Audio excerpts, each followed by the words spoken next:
জাতিসংঘ জাতিগোষ্ঠীকে ভুল তথ্য দিয়ে রাষ্ট্রবিরোধী ও বিভ্রান্তমূলক বক্তব্যের প্রতিবাদে আজকের এই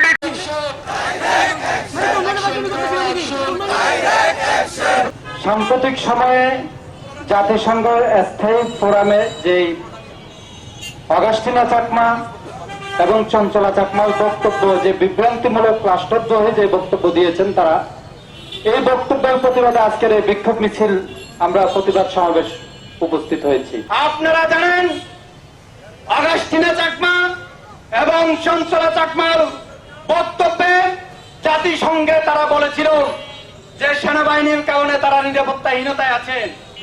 আপনারা কি জানেন যে আজকে যারা এই যে শুধু দুর্গম এলাকায় যারা বসবাস করে তারা যে জন্তু জানোয়ারদের শিকার হয়, আর সেই জন্তুদের আমরা দেখেছি কিছুদিন আগে যে ভাল্লুক আক্রমণ করেছিল উপজাতি ভাইদের উপরে, সেই সেনাবাহিনী গিয়ে তাদেরকে উদ্ধার করে হেলিকপ্টার যোগে তাদেরকে চিকিৎসার জন্য পাঠিয়েছে। আপনারা জানেন।